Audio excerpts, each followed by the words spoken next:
प्रातः क्लास चल रहा था 27 जून 1968। दूसरे पेज के मध्य में बात चल रही थी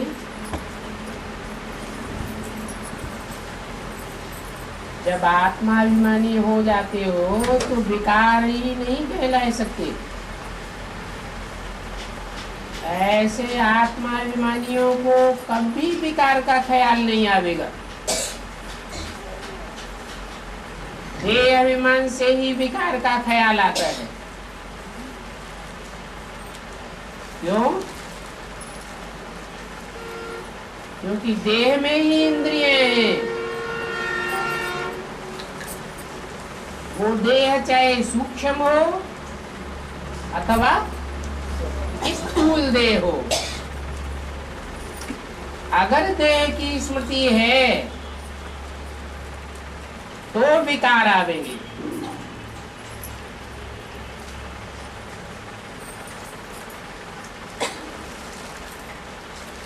ख्याल आता है मैं विकार करूं,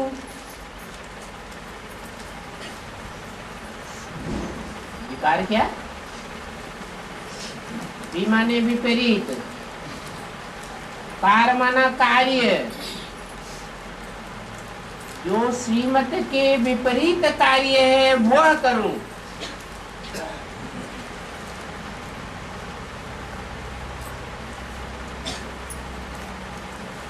श्रीमत के अनुकूल कार्य क्या है और विपरीत कार्य क्या है? पाप क्या है और पुण्य क्या है?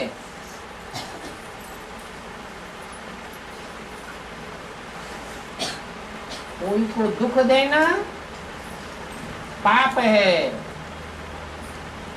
और सुख देना पुण्य है।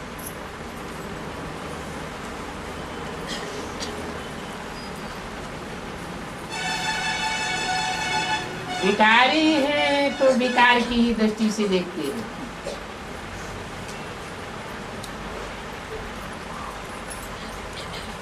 जो देवताएं होते हैं उनकी कब विकार की दृष्टि नहीं होती है। सुख देने वाले को देवता कहता है,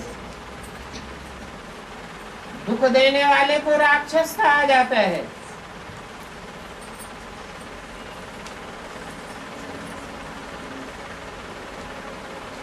ये ज्ञान बाप आकर के देते हैं। ज्ञान से दृष्टि तो बदल जाती है।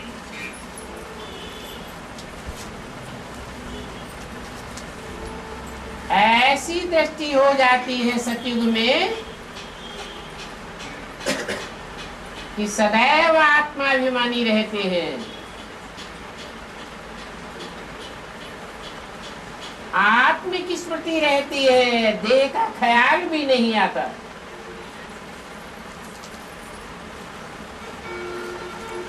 ऐसे भी नहीं है कि सतयुग में प्यार नहीं करेंगे। प्यार तो करेंगे, परंतु दुख देने वाला प्यार नहीं होगा।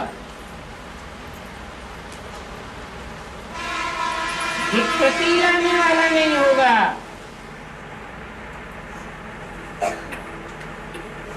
वहां डांस भी करेंगे, राखी आदि भी पहनेंगे, तो प्यार तो करेंगे ना। परंतु उस प्यार में विकार की बात नहीं आती है।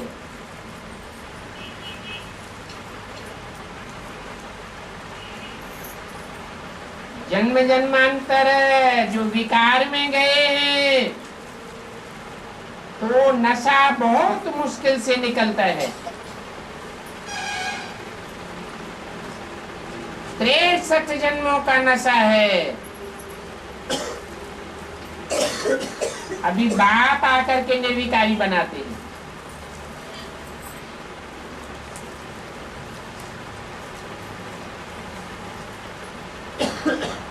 इसलिए क्या कहते हैं, अपन को आत्मा समझो। कई बच्चियां हैं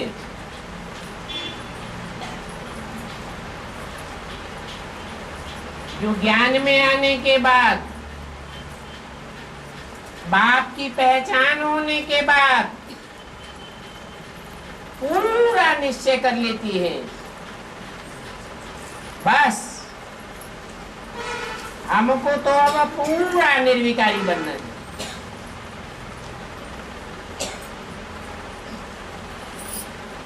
हम आत्मा इस दुनिया में अकेले आए थे,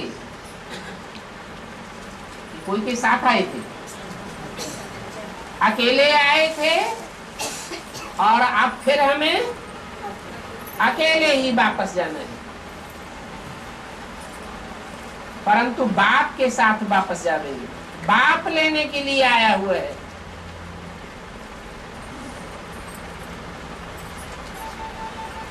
ऐसी बच्चियों को कोई थोड़ा भी कोई टच करेगा तो भी उनको अच्छा नहीं लगेगा।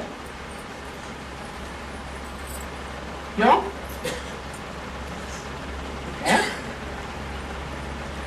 देवी देवताएं एक दूसरे को टच नहीं करते क्या है? नहीं करते। अगर टच नहीं करते तो प्यार कैसे करते हैं?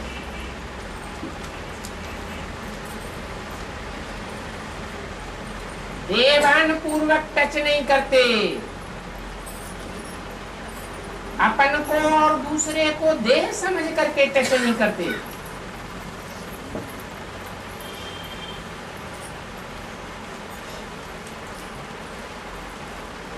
अभी तुमको तो पता है कि आत्मा रूपी बैटरी है। जैसे बैटरी से तार के द्वारा टच किया जाता है, ये भी स्मृति रूपी तार है। अगर एक दूसरे को टच करते रहेंगे तो क्या होगा? बैटरी डिस्चार्ज होती रहेगी।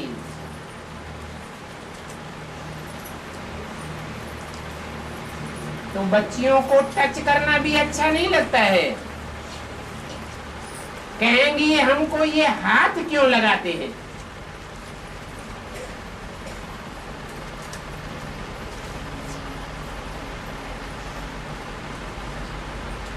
क्योंकि ये नियम है, आंख से आंख लगेगी, आंख से कोई को देखेंगे तो याद जरूर आवेगा, हाथ से टच करेंगे, अटैचमेंट होगा तो याद जरूर आवेगा, कान से लगाव पूर्वक सुनेंगे तो वो बात और वो व्यक्ति याद जरूर आवेगा।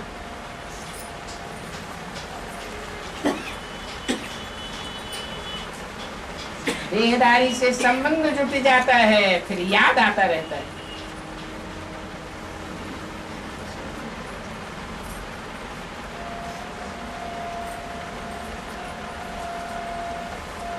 तो बच्चियों को तो अनुभव होता है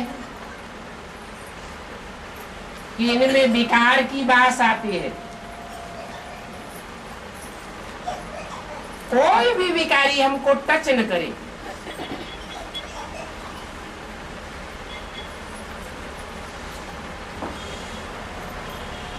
हाथ से भी टच न करे,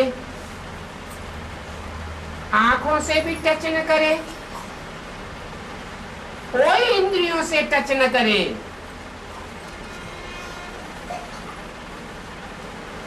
अभी तुम बच्चों को इस मंजिल पर पहुंचना है।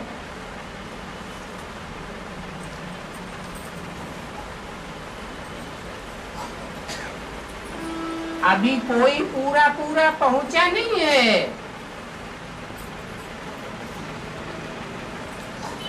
शुरुआत में ज्ञान में आते हैं या सरेंडर होते हैं तो सतो प्रधान स्टेज होती है, अच्छे ख्यालात आते हैं। फिर धीरे धीरे संग के रंग में आते आते नीचे गिरने लग पड़ते हैं।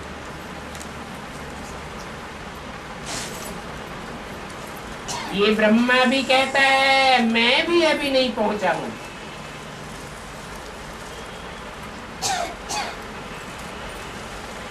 शुरू में कितना उमंग उत्साह रहता था,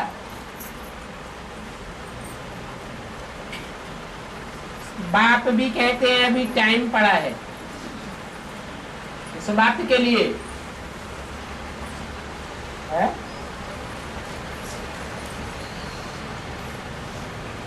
63 जन्मों की शूटिंग होनी है ना यहाँ, तो टाइम पड़ा है। 63 जन्मों के हिसाब किताब आत्मा ने खुद ही जोड़े हुए हैं। वो हिसाब किताब अभी पूरे होते हैं, तो कोशिश करके ये पुरुषार्थ करना चाहिए कि हमारी देह की तरफ बिल्कुल दृष्टि न जाए। ऐसी प्रैक्टिस पक्की करनी है।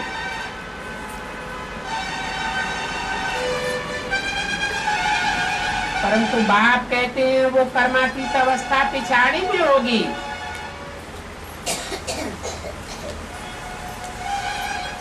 तो कर्मातीत अवस्था सबकी एक साथ होगी या आगे पीछे होगी? है? आगे पीछे होगी। पहले किन की होगी? जो ऐसा तीव्र गति से पुरुषार्थ करेंगे, देह भान के लिए आत्मा को छूट नहीं देंगे।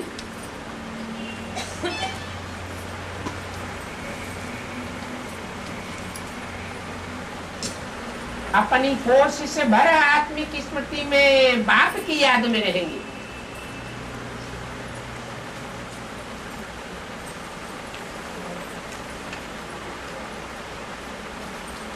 बाप कहते हैं अभी ऐसा नहीं है।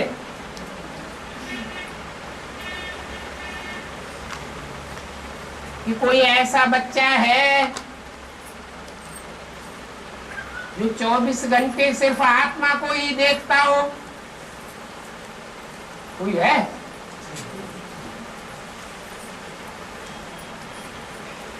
क्यों? इतने साल हो गए प्रैक्टिस करते करते। ये प्रैक्टिस तो पक्की हो जानी चाहिए। क्यों नहीं है? क्योंकि 63 जन्मों के हिसाब किताब जुड़े हुए हैं। लंबी मंजिल हो जाती है।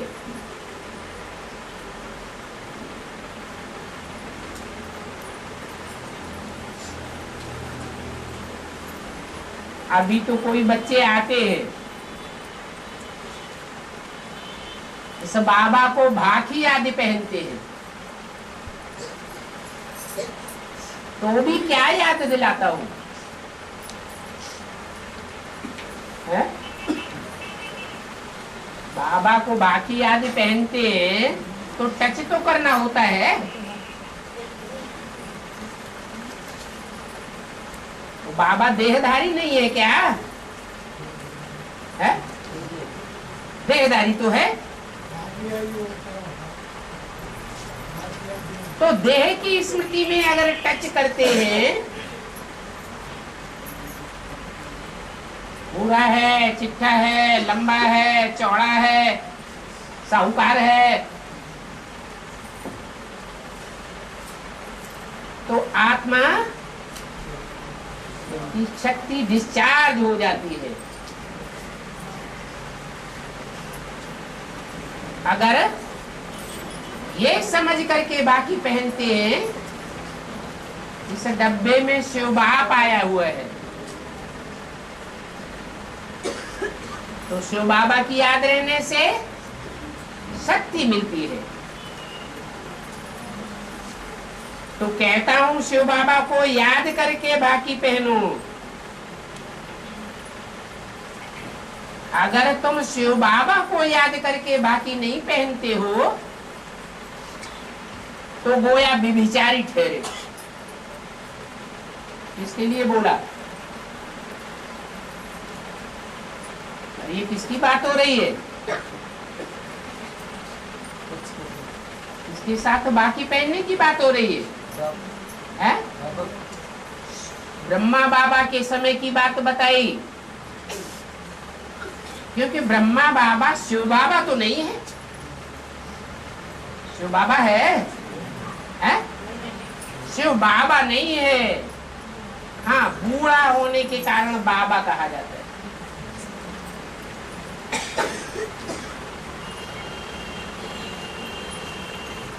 अभी व्यभिचारी बनना है या व्यभिचारी बनना है? क्या प्रैक्टिस करनी है? लंबे समय की प्रैक्टिस होगी अब व्यभिचारी बनने की। तो वो आत्माओं के जन्म जन्मांतर सुहाले हो जाएंगी, सुख ही सुख बरसता रहेगा। नहीं तो व्यभिचारी वैश्याएं बन पड़ेंगे।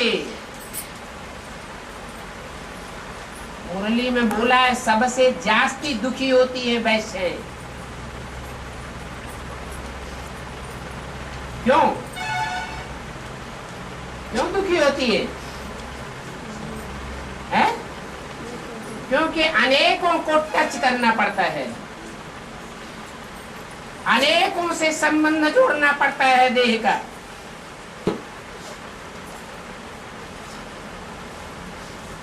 वास्तव में इनको बाकी की भी दरकार नहीं है। इसको क्यों नहीं कहा? अकेले ब्रह्मा की बात नहीं है। राम और कृष्ण दोनों ही आत्माओं के लिए इशारा दिया कि भागी पहनने की भी कोई दरकार नहीं है। क्यों क्यों दरकार नहीं है? क्यों दरकार? भागी में नहीं हूं।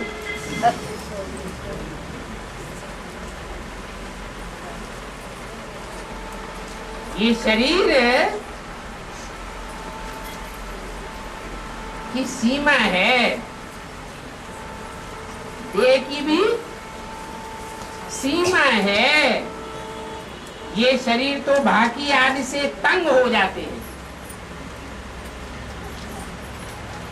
क्या? अरे ढेर के ढेर हजारों की तादाद में बच्चे हो जाएंगे और आगे चल के सूर्य तो बहुत तपेगा, बम्बों के धमाके होंगे,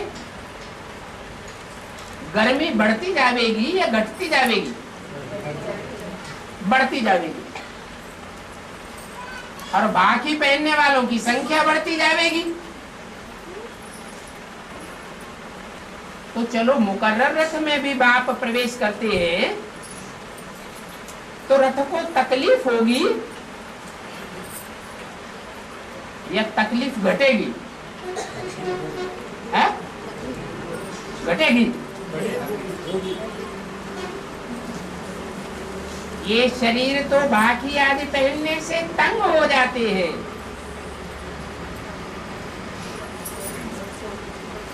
अभी तो फिर भी गनीमत है। उस समय की बात बताई, ब्रह्मा बाबा के टाइम की। गनीमत क्यों है? कि थोड़े बच्चे हैं, क्या ब्रह्मा बाबा जब तक थे तब तक मिलने वालों की संख्या थोड़ी थी, थोड़े बच्चे हैं। आगे चल के ढेर बच्चे हो जाएंगे। तो कहां तक भाखी पहनेंगे?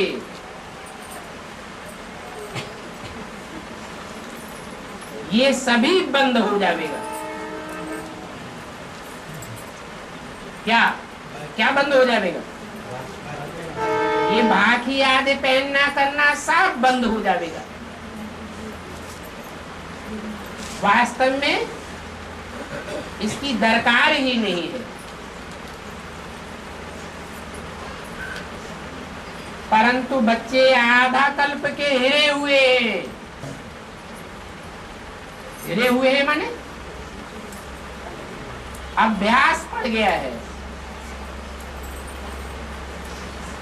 उस चीज का अभ्यास पड़ जाता है। जैसे कोई कोई सिगरेट पीने का अभ्यास पड़ जाता है, शराब पीने का अभ्यास पड़ जाता है, तो बिना उसके रह नहीं सकते हैं, हिर जाते हैं। आधा कल्प के बच्चे हिरे हुए हैं।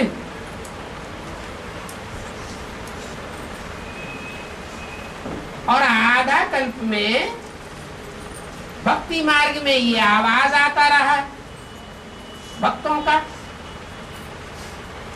क्या आवाज आता रहा?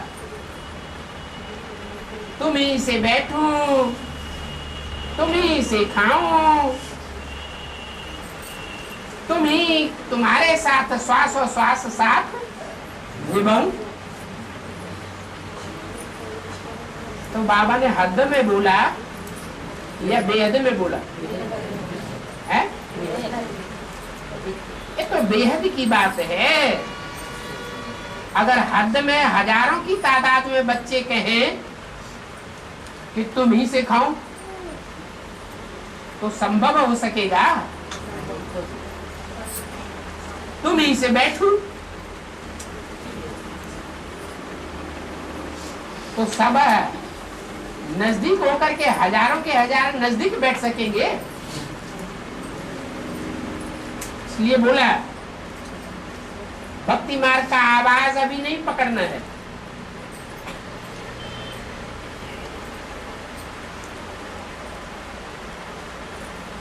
ब्रह्मा बाबा के समय जो कुछ भी होता आया,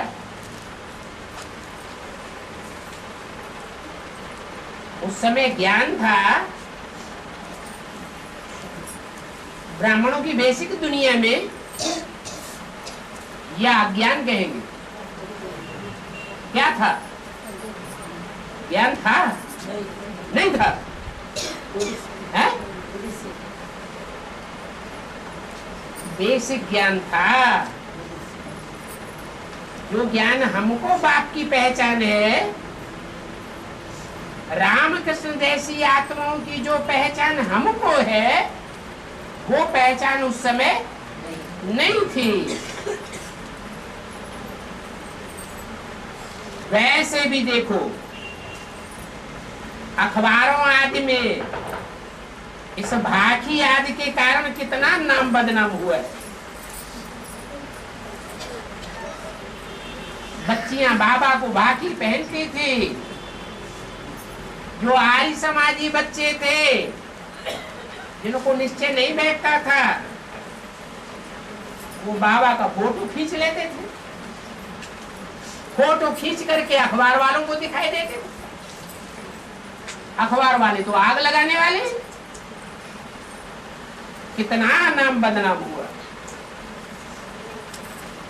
ये आर्य समाजी कितने दुश्मन हैं।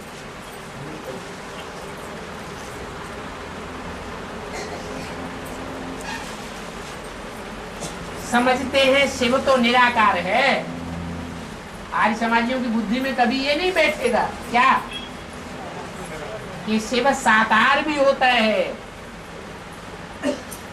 इसलिए शिव शंकर को मिलाकर ये एक किया गया है भक्ति मार्ग में। शिव को सदा शिव कहा जाता है, शंकर को तो सदा शिव शंकर भोलेनाथ नहीं कहा जाता है। शिव सदैव ही निराकारी स्टेज में रहने वाला है।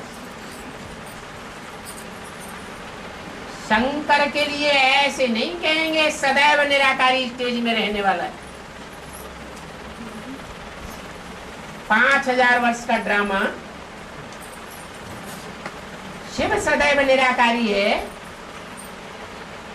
या शंकर को निराकारी कहेंगे है?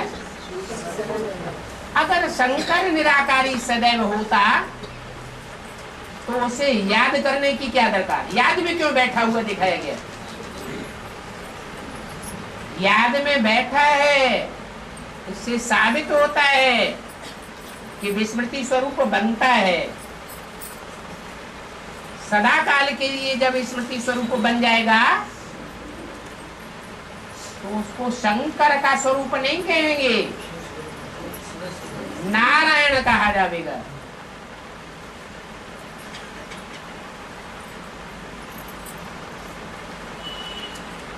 तो समझ में आता है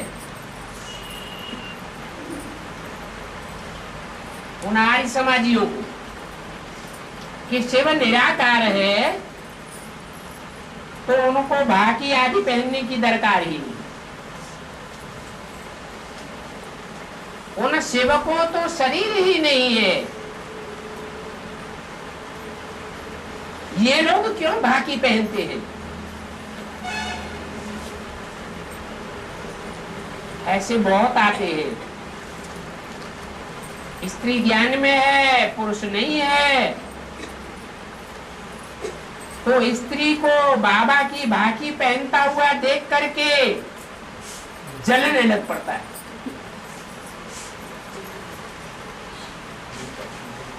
जलन होती है। ये परपुरुष से क्यों मिलती है?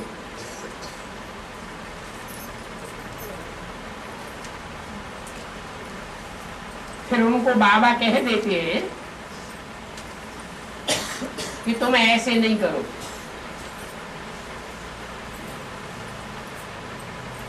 ऐसे करने से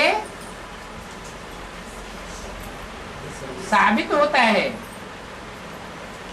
कि तुमने अपने पति को आप समान नहीं बनाया है। बाप को हर बच्चे का ख्याल रखना पड़ता है, इसलिए कहते हैं कि पति से परमिशन लेकर के आओ। कन्याओं के लिए भी कहते हैं माँ बाप से परमिशन लेकर के आओ।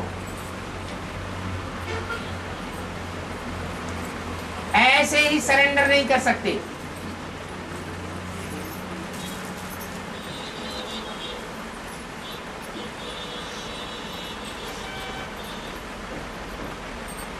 बाबा साफ बता देते हैं तुम्हारा पति ज्ञान में नहीं है, अज्ञानी है, बाप की पहचान नहीं है, निश्चय नहीं है।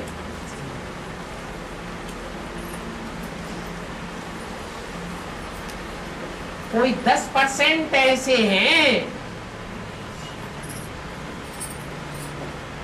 जिनको बाप के ऊपर पूरा निश्चय है।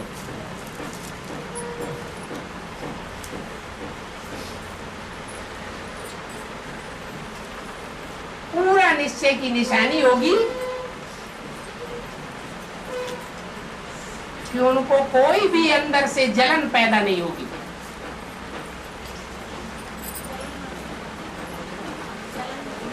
अभी बताया ना, पति को निश्चय नहीं है और पत्नी बाबा की भाकी पहनती है उसके सामने, तो पति को जलन होती है, गुस्सा आता है।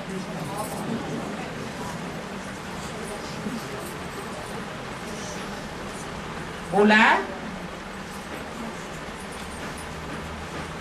ऐसे 10% बच्चे हैं जिनको बाप के ऊपर निश्चय है,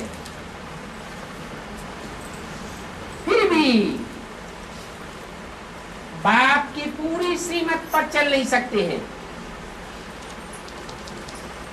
तो बाप हमेशा कहते हैं बच्चे अपन को आत्मा समझो, ये शरीर तो दुम्ब है जिससे तुम पाइप बजाते हो। दुम्ब माने पूंछ, ये आत्मा की पूंछ है शरीर। कई कहते हैं कि इनमें कोई शक्ति है, परंतु इसमें शक्ति की तो कोई बात नहीं है। ये तो पढ़ाई है, पढ़ाई बुद्धि में फिट बैठ जाती है तो बाप के ऊपर पक्का निश्चय बैठ जाता है।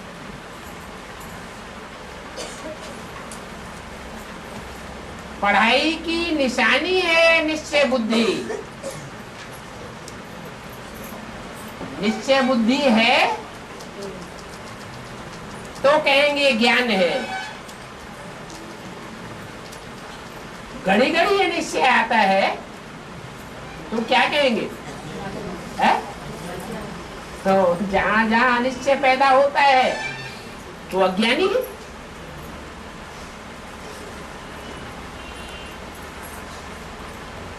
27 जून 1968 की वाणी का तीसरा पेज।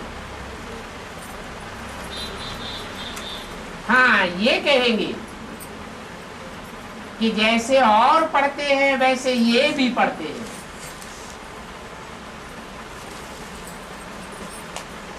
अभी बाबा पवित्रता के लिए कितना माथा मारते हैं।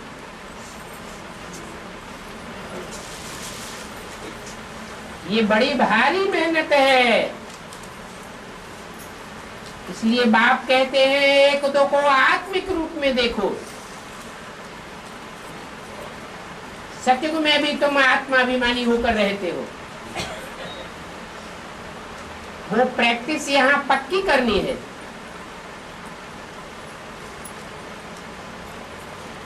वहां तो रावण राज्य भी नहीं होगा, और यहाँ तो राज्य किसका है? रावण माया का राज्य है। तो यथा राजा तथा प्रजा, राजा के प्रभाव में प्रजा रहती है। तो तुम बच्चे घड़ी घड़ी प्रभावित हो जाते हो। तो सतयुग में तो विकार की बात ही नहीं। यहाँ रावण राज्य में तो विकारी है। जो शासन करने वाले हैं वो ही विकारी है, तो प्रजा भी विकारी है।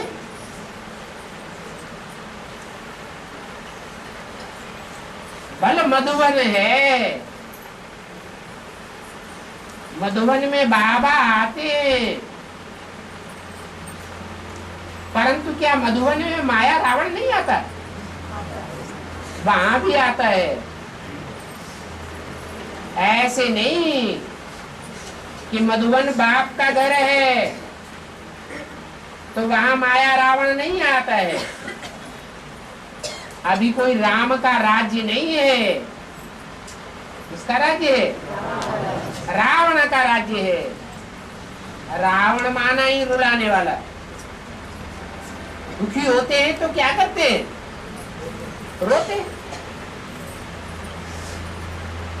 स्त्रियां आंसुओं से रोती है और पुरुष मन से रोते हैं।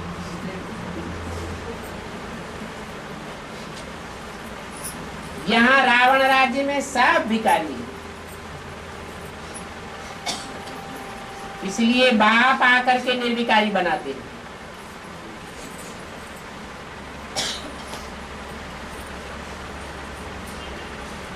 अगर नहीं बनेंगे तो सजाएं जरूर खानी पड़ेंगी।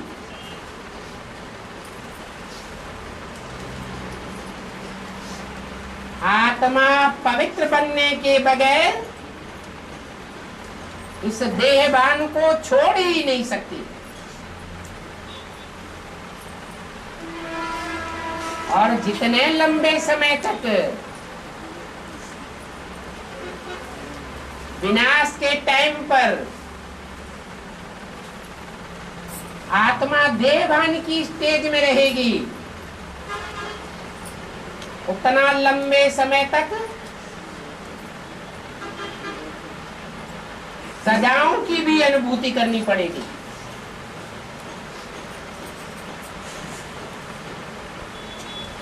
देहभान के कारण आत्मा ऊंची स्टेज का अनुभव नहीं करेगी, क्योंकि रहे हुए हिसाब किताब चुकतू करने होते हैं। देहभान है तो हिसाब किताब चुकतू करना पड़ेगा। देहभान खत्म हो गया, हिसाब किताब खत्म, कर्मातीत अवस्था कही जाती है। तो जिनका देहभान जितनी देर में खलास होगा,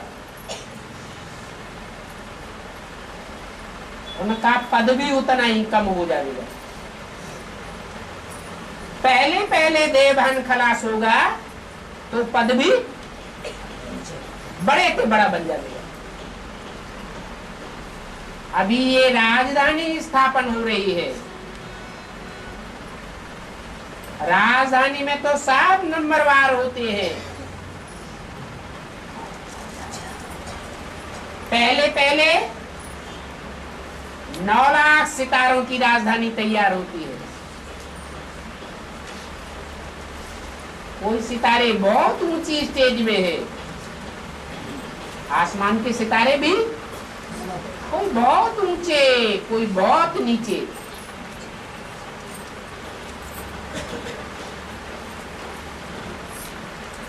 कोई बहुत नजदीक और कोई बहुत दूर। बच्चे जानते हैं, स्वर्ग में तो एक ही देवी देवता सनातन धर्म का राज्य था। एक देवी देवता का राज्य था कि 2-4 देवी देवताओं का राज्य था। एक जन्म में एक ही देवी देवता सारी दुनिया में। एक ही नारायण नारायणी होंगे ना, कि 2 होंगे? एक ही होंगे। तो पहले पहले तो जरूर एक राजा रानी ही होगा ना।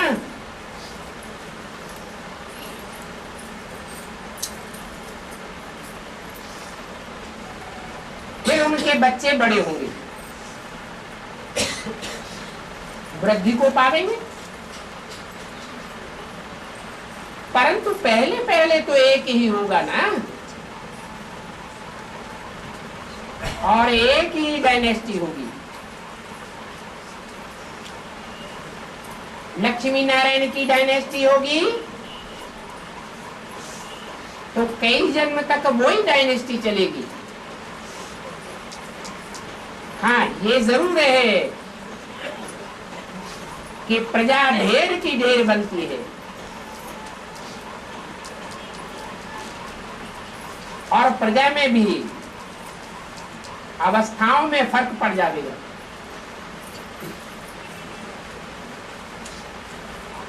क्योंकि साहूकार प्रजा भी होती है, गरीब प्रजा भी होती है। बल वहां कोई दुखी नहीं होगा।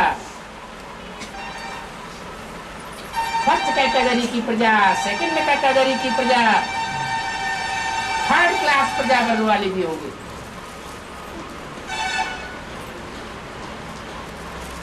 जो दास दासी बनेंगे, चांडाल बनेंगे, उनको भी प्रजा तो कहेंगे ना,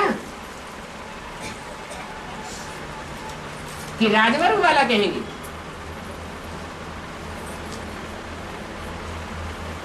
तो अभी देखना है, जिनको बाप के ऊपर पूरा निश्चय नहीं हो रहा है, वो इतनी ऊंची पद वाली पढ़ाई भी नहीं पढ़ सकेंगे। घड़ी घड़ी अनिश्चय आता रहेगा और पवित्र भी नहीं बन सकेंगे। आधा कल्प के लिए पतित,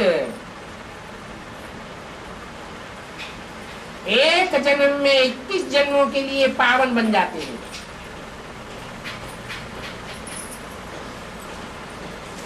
तिरसठ जन्मों के पतित बनने के अभ्यासी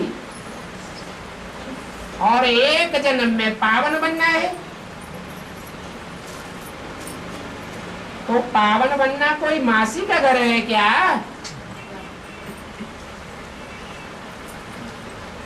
पतित से पावन बनने में है ही मुख्य काम विकार की बात।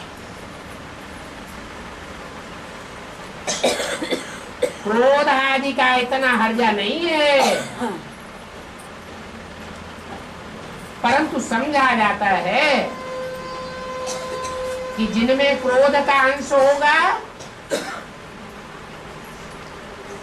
उनमें काम विकार भी जरूर होगा।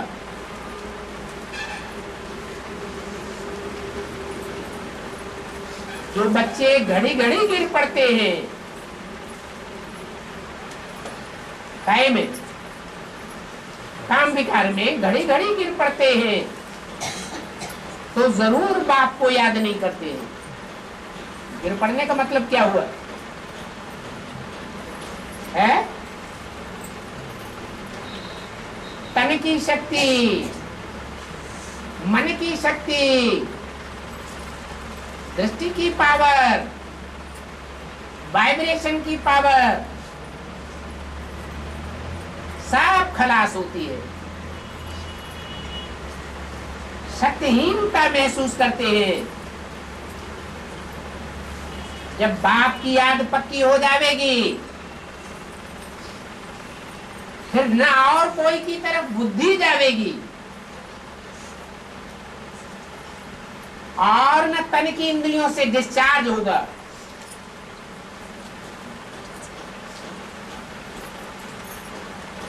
कोई भी प्रकार की शक्ति क्षीण नहीं होगी। बहुत ही ऊंच मंजिल है।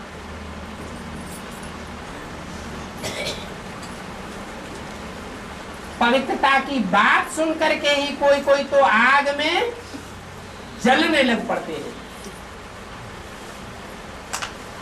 जिनको बाप के ऊपर निश्चय नहीं होता है, कहते हैं ऐसी बातें तो हमने कब कोई से नहीं सुनी। कोई ने ऐसा कहा ही नहीं, कोई शास्त्र में भी नहीं लिखा हुआ है। बड़ा ही मुश्किल से समझते हैं, परंतु शास्त्र आदि तो सब हैं ही निवृत्ति मार्ग के धर्म और शास्त्र, उनकी तो बातें ही अलग है। शास्त्रों में देवी देवता धर्म की स्थापना की बात बताई ही नहीं है। ये तो बाप आकर के बताते हैं। उन सन्यासियों को तो पुनर्जन्म लेकर के फिर सन्यास धर्म में जाना है। वही सन्यास के संस्कार ले जाते हैं, फिर दोबारा जन्म लेकर के सन्यास करते हैं और वही सन्यासी बनाने के शास्त्र पढ़ते रहते हैं और सुनाते रहते हैं। तुम बच्चों को तो घर बार छोड़ना नहीं है क्या? न बच्चियों को घर बार छोड़ना है और न बच्चों को घर बार छोड़ना है कि विकारों से तंग आकर के घर बार छोड़ करके भाग खड़े हो। क्या करना है?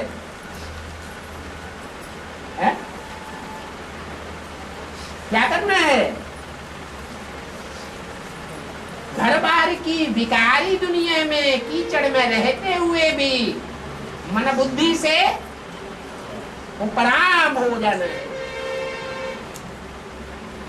अपने को मुर्दा बना दो, जीते जी मर जाओ।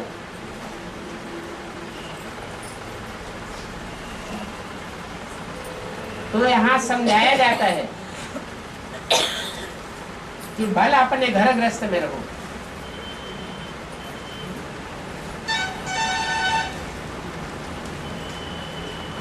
जिनके साथ रहते हो उनको भी समझाओ कि अभी पुरुषोत्तम संगम युग एक ही जन्म है, फिर कोई जन्म जन्मांतर ये पुरुषोत्तम संगम युग नहीं होगा। एक ही जन्म में आत्मा को पवित्र बनना है और ये सबका अंतिम जन्म है। अब अगर पवित्र नहीं बने तो जन्म जन्मांतर का, कल्प कल्पांतर का घाटा पड़ जाएगा। जो यहाँ पवित्र नहीं बनेंगे, दृष्टि से, वृत्ति से, कर्मेंद्रियों से, वाचा से पवित्र नहीं बनेंगे तो सतयुग में देवता नहीं बन सकते।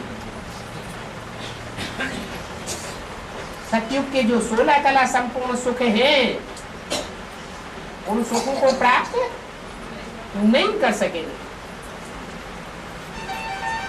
हाँ, कोई थोड़े भी ज्ञान को सुन लेते हैं, थोड़ा भी धारणा हो जाती है तो स्वर्ग में तो आ जाएंगे। क्या ऊंची कोटि के स्वर्ग में आवेंगे या निचले जन्मों में आवेंगे?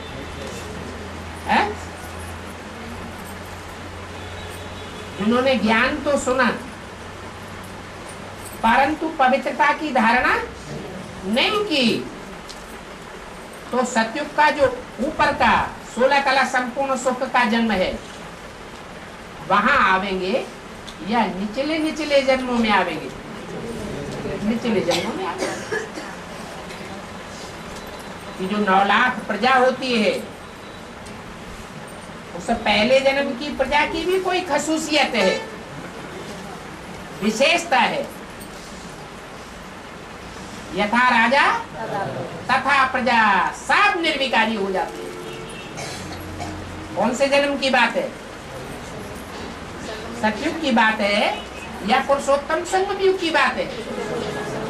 पुरुषोत्तम संगम युग में जो 4.5 लाख शरीर के साथ पुरुषार्थ करने वाले और 4.5 लाख उनमें जो प्रवेश करने वाली आत्माएं हैं शरीर में, वो 9 लाख ऐसे धरती के चैतन्य सितारे हैं जो पवित्रता की 16 कला संपूर्ण स्टेज को पक्का पकड़ लेते, चाहे वो प्रजावर्ग की आत्मा हो और चाहे वो राजवर्ग की आत्मा।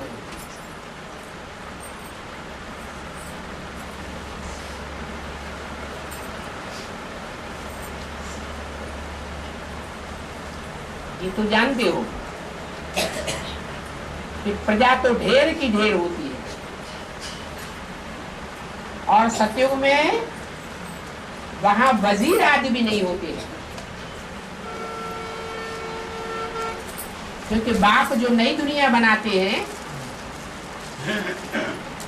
वो संपूर्ण नई दुनिया बनाते हैं।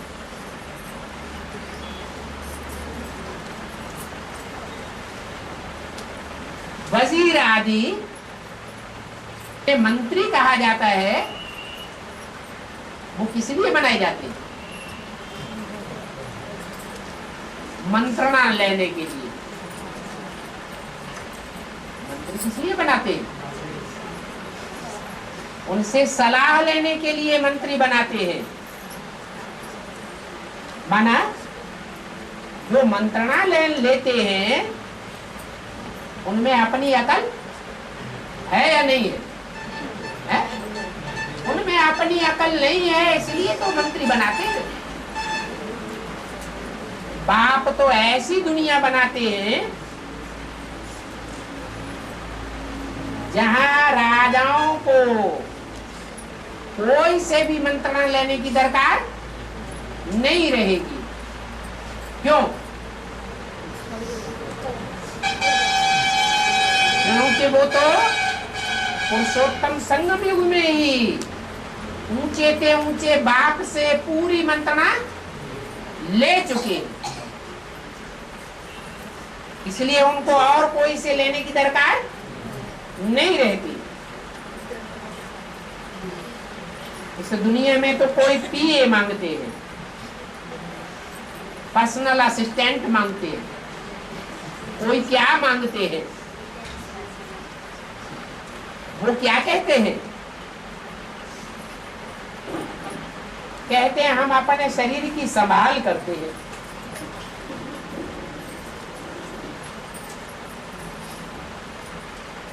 क्योंकि जानते हैं इस दुनिया में तो एक दूसरे को मारते कैसे रहते हैं।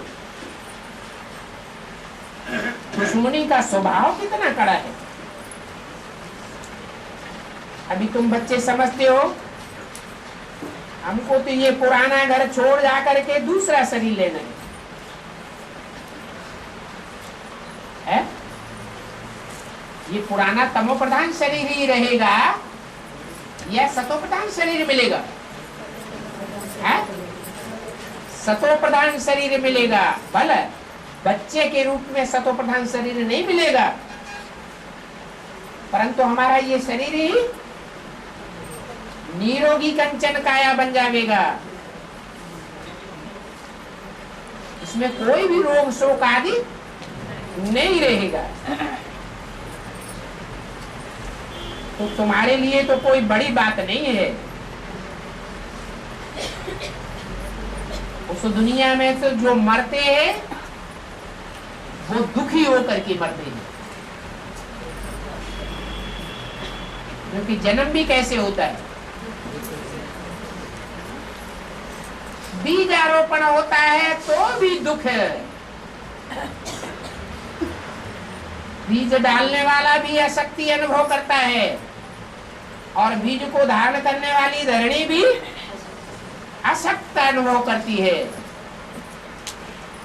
जिसकी शुरुआत ही दुख से है उसका आदि मध्य अंत भी दुख में होता है। और तुमको तो बड़े सुख से बाप की याद में जाना है इस दुनिया को छोड़ करके।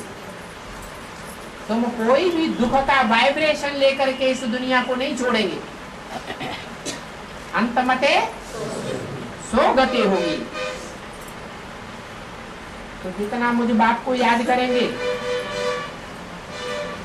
तो और सभी कुछ भूल जाएंगे। तुमको तो कोई भी याद नहीं रहेगा, परंतु वो अवस्था तब होगी जब पूरा बाप के ऊपर निश्चय हो जाए। जब तक बाप के ऊपर पूरा निश्चय नहीं हुआ है तो कुछ न कुछ देह है, देह की इंद्रियां, देह के पदार्थ और देह के संबंधी याद आते रहेंगे। निश्चय नहीं होता है तो जरा भी याद ठहर नहीं सकती। कोई कोई तो नाम मात्र सिर्फ कहते हैं हमको निश्चय है। अगर हमको निश्चय नहीं है तो हम याद क्यों करते हैं? परंतु बाप कहते हैं सभी को एक जैसा निश्चय तो नहीं हो सकता। माया घड़ी घड़ी निश्चय से हटा देती है। निश्चय हट जाता है, टूट जाता है तो जैसे के तैसे बन जाते हैं। तो पहले पहले तो निश्चय चाहिए।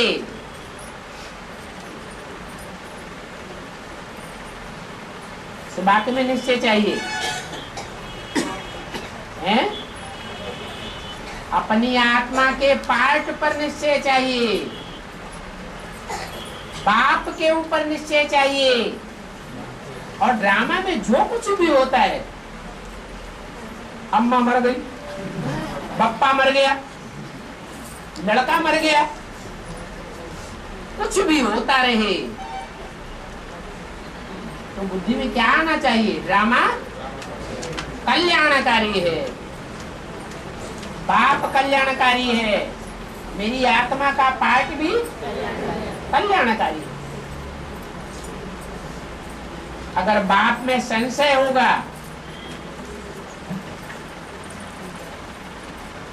क्या ये हमारा बाप है या नहीं है?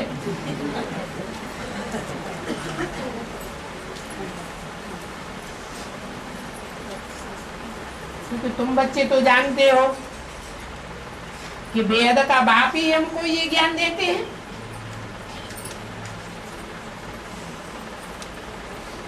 ये तो कहते हो ना कि मैं सृष्टि के रचयिता और रचना को पहले नहीं जानता था, अभी जानता हूं।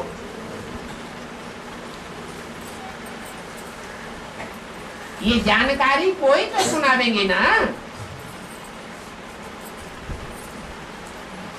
ये कहते हैं मैंने 12 गुरु किए।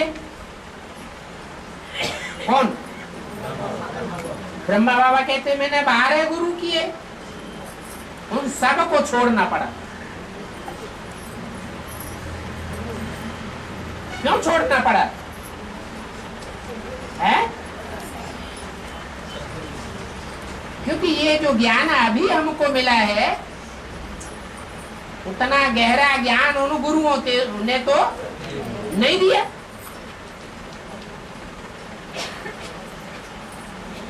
सदगुरु ने अचानक आकर के प्रवेश कर लिया।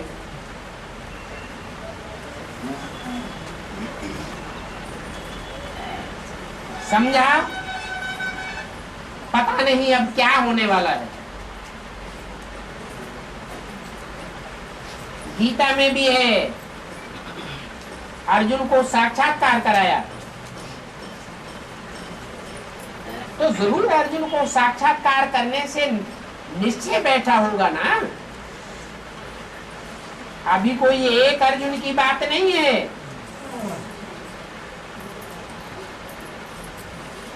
ये तो रथ है।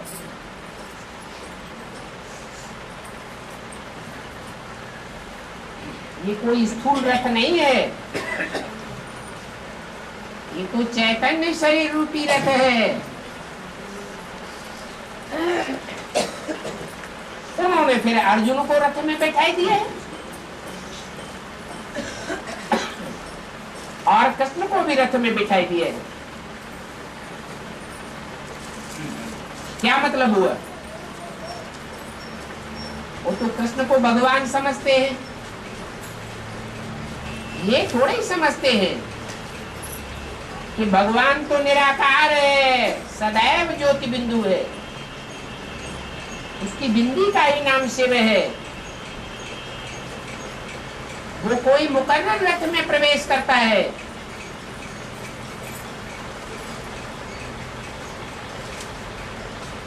दिखाते हैं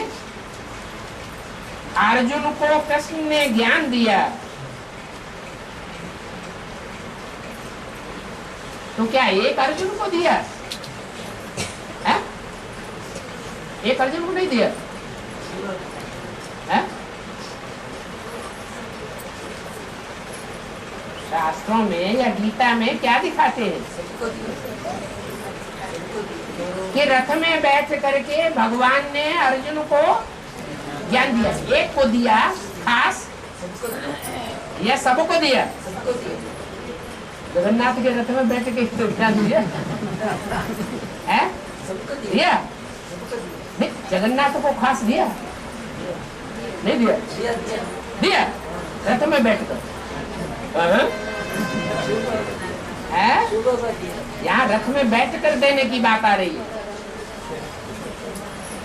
रथ में बैठ करके दिया है?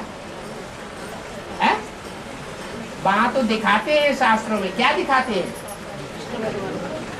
एक रथ में बैठ करके एक अर्जुन को ज्ञान दिया। तो एक को ज्ञान दिया भगवान ने, या सब बच्चों को दिया? सब बच्चों को दिया तो सर्वव्यापी हो गया है?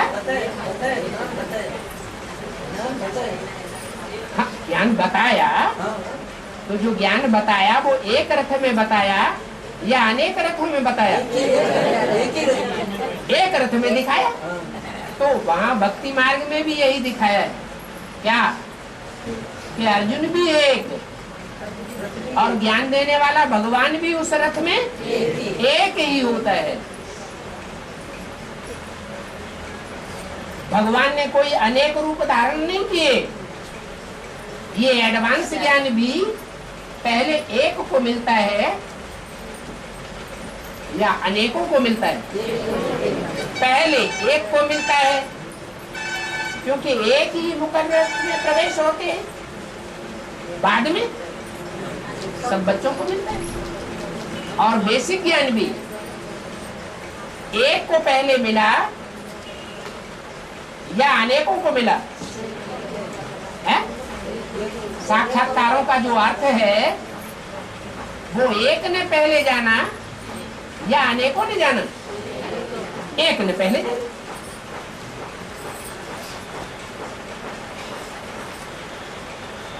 तो गीता में भी जो बातें बताई है वो कहाँ की यादगार है? संगम युग की यादगार है। वास्तव में ये स्थूल रथ आदि की बात नहीं है, न कोई स्थूल घोड़ों आदि की बात है। ये तो इंद्रियों रूपी घोड़े हैं। क्या रथवान कोई आत्मा है जिसका अपना रथ है? वो रथ विकारी है या निर्विकारी है? रथ विकारी है या निर्विकारी है? विकारी है। और विकारी रथ में जो इंद्रियों रूपी घोड़े हैं वो रथवान के कंट्रोल में है या कंट्रोल से बाहर है? कंट्रोल से बाहर है। अगर रथवान के ही कंट्रोल में हो जाए तो फिर पतित कहा जाएगा? नहीं कहा जाए। तो भगवान आकर के उस रथ को चलाते हैं, इंद्रियों को कंट्रोल करते हैं और मन बुद्धि की लगाम अपने हाथ में लेते हैं। कौन? भगवान।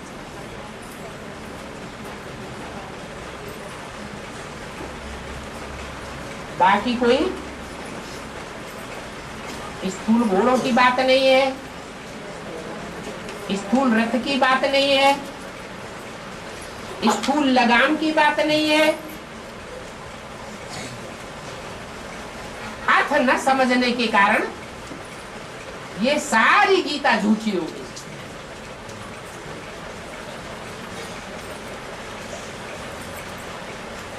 ये भी पढ़ा था ना,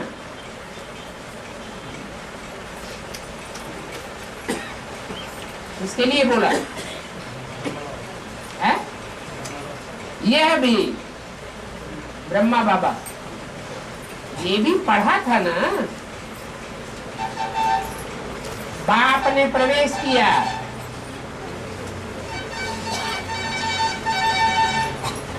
इसने साक्षात्कार भी किया। इसने है ब्रह्मा बाबा ने। जानते हैं ये तो बाप ही ज्ञान देने वाला है।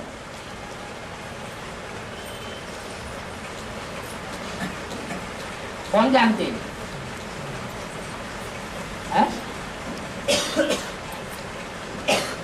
ब्रह्मा बाबा जानते थे कि बाप ज्ञान देने वाला है?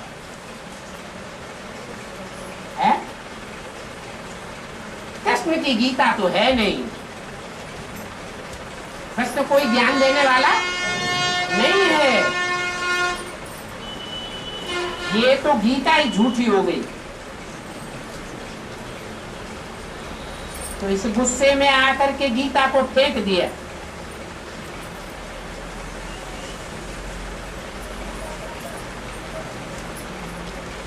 बाप तो ज्ञान का सागर है,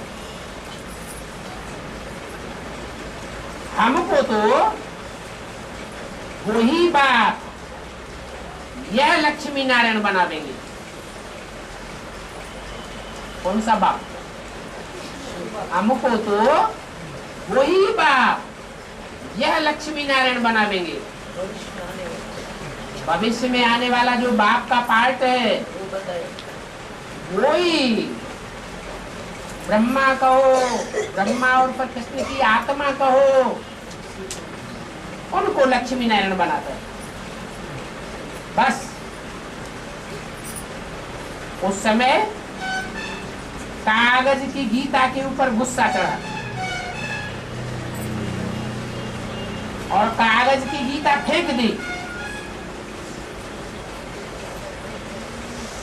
अभी तुम तो समझते हो गीता झूठी है। जब मूल गीता ही झूठी तो सब शास्त्र झूठे हो जाते हैं। गीता है माई बाप, क्या माई भी है और बाप भी है। वो बाप ही है जिसको त्वमेव माता च पिता कहा जाता है। कैसे?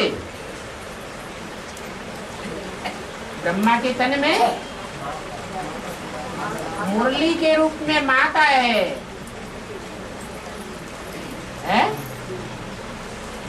और मुकर्रर रथ में बाप है।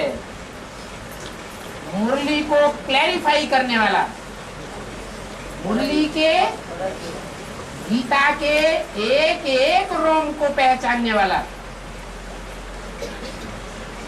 माता के रोम रोम को कौन पहचानेगा? बच्चे पहचानेंगे या बाप पहचानेगा? बाप ही पहचानेगा। वो बाप ही है।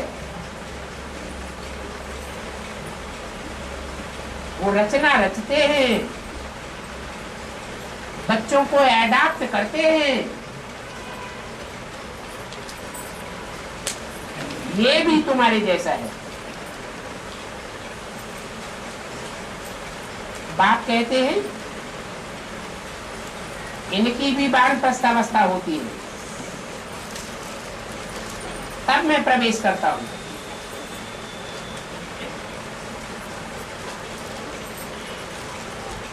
वानप्रस्थावस्था जब होती है उससे पहले जवान होता है, उससे पहले बच्चा होता है। तो वानप्रस्थावस्था विकारी बनने के बाद होती है या पहले होती है?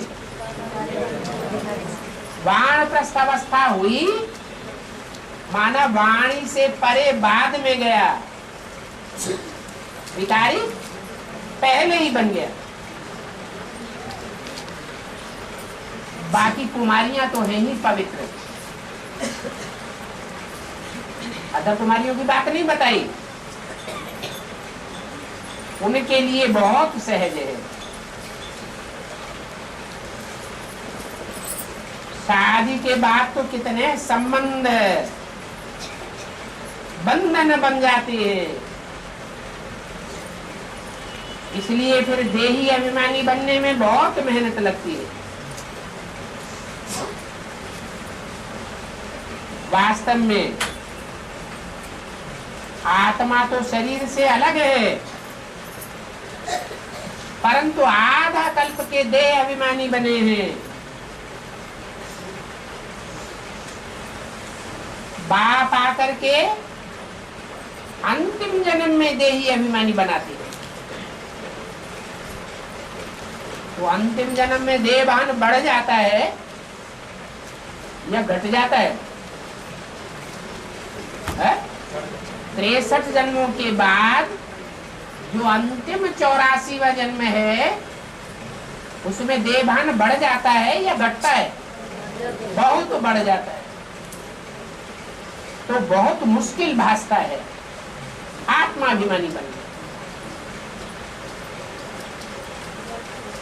कितने थोड़े बच्चे पुरुषार्थ करने के लिए तैयार होते हैं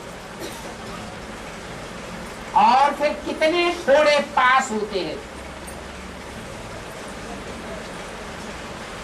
शास्त्रों में भी लिखा हुआ है, कोटों में कोई और कोई में भी कोई।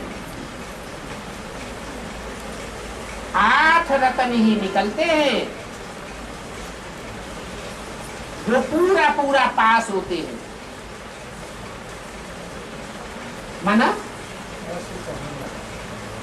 8 ही पूरी पढ़ाई पढ़ते हैं और बाकी सब अधूरी पढ़ाई पढ़ते हैं।